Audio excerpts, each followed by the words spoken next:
ಚಂ ಚಂ ಚಂ ಚಪಲ ಚಲಂತ ಓಂ ಹನು ಹನು ಹನು ಹನು ಹನುಮಂತ ಓಂ ಹಂ ಹಂ ಹಾಗದೇವ್ ಕಪಿ. ಈ ಕಲಿಯುಗದಲ್ಲಿ ಜನ ಸೇಡು ಕಪಟತನ ಹೊಟ್ಟೆ ಉರಿಯಿಂದ ನಿಮಗೆ ಕೇಡಾಗಬೇಕೆಂದು ಮಾಟಮಂತ್ರ ಮಾಡಿಸಿದ್ದಾರೆ. ಈ ಒಂದು ಫೋಟೋವನ್ನು ನಿಮ್ಮ ಮನೆಯಲ್ಲಿ ಹಿಂದೆ ತಂದು ಗೋಡೆಗೆ ನೇತು ಹಾಕಿರಿ.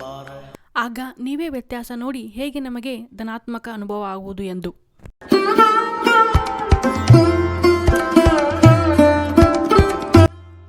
ಸಂಕಟ ಕಟೈ ಮಿಟೈ ಸಬ ಪೀರ ಜೋ ಸಮೀರೈ ಹನುಮತ ಬಲವೀರ. ಯಾವ ಮನುಷ್ಯ ಅಥವಾ ಪ್ರಾಣಿಯು ಶ್ರೀ ಹನುಮಾನನನ್ನು ಹೃದಯಾಂತರಾಳದಿಂದ ಸ್ಮರಣೆ ಮಾಡುವರೋ ಅವರ ಎಲ್ಲ ಕಷ್ಟಗಳು ಮತ್ತು ಸಂಕಷ್ಟಗಳು ಹಾಗೂ ಪೀಡೆಗಳು ಎಲ್ಲವೂ ದೂರವಾಗುತ್ತವೆ. ಇನ್ನು ದುಷ್ಟಶಕ್ತಿ, ಮಾಟಮಂತ್ರ, ಪ್ರೇತಾತ್ಮ ಇವರ ಬಳಿ ಸುಳಿಯುವುದಿಲ್ಲ. ಈ ಕಲಿಯುಗದಲ್ಲಿ ಜನ ಸೇಡು ಕಪಟತನ ಹೊಟ್ಟೆ ಉರಿಯಿಂದ ನಿಮಗೆ ಕೇಡಾಗಬೇಕೆಂದು ಮಾಟಮಂತ್ರ ಮಾಡಿಸಿದ್ದಾರೆ. ಈ ಒಂದು ಫೋಟೋವನ್ನು ನಿಮ್ಮ ಮನೆಯಲ್ಲಿ ಹಿಂದೆ ತಂದು ಗೋಡೆಗೆ ನೇತು ಹಾಕಿರಿ. ಆಗ ನೀವೇ ವ್ಯತ್ಯಾಸ ನೋಡಿ ಹೇಗೆ ನಮಗೆ ಧನಾತ್ಮಕ ಅನುಭವ ಆಗುವುದು ಎಂದು. ಶ್ರೀ ಪಂಚಮುಖಿ ಆಂಜನೇಯ ಸ್ವಾಮಿ ಎಲ್ಲ ಕೆಟ್ಟ ಶಕ್ತಿಗಳನ್ನು ನಾಶ ಮಾಡಿ ಧೈರ್ಯ ಮತ್ತು ಸ್ಥೈರ್ಯ ನೀಡುತ್ತಾನೆ. 5 ಮುಖಗಳ ಆಂಜನೇಯನ ವಿಶೇಷತೆ ಮತ್ತು ಮನೆಯಲ್ಲಿ ಈ ಫೋಟೋ ಹಾಕುವುದರಿಂದ ಏನೇನು ಲಾಭ.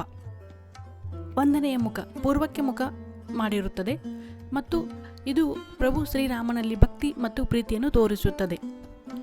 2ನೇ ಮುಖ ನರಸಿಂಹ ಉತ್ತರ ದಿಕ್ಕಿಗೆ ಇರುವುದು, ಇದು ನಿರ್ಭಯವನ್ನು ಬಿಂಬಿಸುತ್ತದೆ. 3ನೆಯ ಮುಖ ಗರುಡ, ಇದು ಪಶ್ಚಿಮ ದಿಕ್ಕನ್ನು ಬಿಂಬಿಸುತ್ತದೆ, ಎಂಥ ಸಂಕಷ್ಟದಿಂದಲೂ ಪಾರಾಗಬಹುದು ಎಂಬುದನ್ನು ತೋರಿಸುತ್ತದೆ. ವರಾಹ ಇದು ಉತ್ತರ ದಿಕ್ಕನ್ನು ಬಿಂಬಿಸುತ್ತದೆ ಮತ್ತು ಭಾಗ್ಯ ಮತ್ತು ಸಂಪತ್ತನ್ನು ಬಿಂಬಿಸುತ್ತದೆ. ಹಯಗ್ರೀವ ಮುಖವು ಆಕಾಶದತ್ತ ನೋಡಿರುತ್ತದೆ, ಇದು ಬುದ್ಧಿವಂತಿಕೆ ಮತ್ತು ಜ್ಞಾನದ ಪ್ರತೀಕವಾಗಿದೆ. ಹಾಗಾಗಿ ನಾವು ಪ್ರತಿದಿನ ಶ್ರೀ ಪಂಚಮುಖಿ ಆಂಜನೇಯ ಸ್ವಾಮಿಯ ದರ್ಶನ ಮಾಡುವುದರಿಂದ ಎಲ್ಲ ಕಷ್ಟಗಳಿಂದ ಪಾರಾಗಬಹುದು. ಮನೆಯ ಹಾಲಿನಲ್ಲಿ ಬಾಗಿಲಿನಿಂದ ಎದುರಿಗೆ ಈ ಭಾವಚಿತ್ರ ಹಾಕುವುದರಿಂದ ಆರೋಗ್ಯ, ಭಾಗ್ಯ, ಸಮೃದ್ಧಿ, ಜ್ಞಾನ ಮತ್ತು ಬುದ್ಧಿವಂತಿಕೆ ಸಂಪಾದಿಸುತ್ತದೆ. ದುಷ್ಟಶಕ್ತಿ, ಮಾಟಮಂತ್ರ, ಪಿಸಾಚಿ ಮನೆಯಲ್ಲಿ ಬಾರದಂತೆ ಮಾಡಬಹುದು.